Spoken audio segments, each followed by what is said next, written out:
Assalamu alaikum masu kallon mu da sauraro, barkanmu da warhaka, barkanmu da sake saduwa a daidai wannan lokaci. Barkanmu da sake saduwa cikin tashar nan mai albarka mai suna Hausa 24 TV, wato tashar nan wadda ta saba kawo muku wato sharhi akan mawaƙan Kannywood na arewacin Najeriya, wato yanzu mun taso a gurguje don kawo muku wato sharhi akan wato fitaccen jarumin na arewacin Najeriya, wato Umar M Sharifi tare da gimbiyar tashi wato Maryam Yahaya, wadda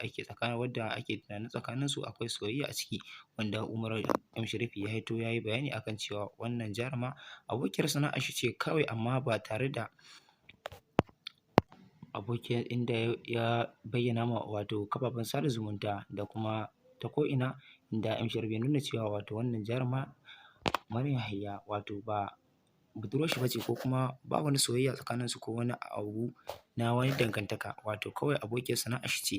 wato inda ya fito yana cewa Maryam Yahaya ba sa soyayya, amma abokiyar sana'ar shi ce, yana jin daɗin waƙa da ita, inda ya kasance yake yin waƙa da ita, ita ce kaɗai take rawar da kuma take taka rawar gani wato a wajen waƙoƙin nashi. Umar M Sharif kenan, shi yasa ya fi yawan yin waƙa tare da jarumin, idan kun lura. To mai sauraro, kada ku ce na cika ku da surutu, idan yau ne farkon ziyartar ku wannan tasha mai albarka mai suna Hausa 24 TV, muna roƙo ku da alfarma da ku daure ku danna subscribing, sannan ku danna mana alamar ƙararrawa domin samun shirye-shiryenmu akan lokaci da zarar mun ɗora. Wadda ta saba kawo muku wato sharhi akan Kannywood da kuma tarihin rayuwarsu, yanzu ma ta fito muku wato tare da Umar M Sharif da babbar jaruma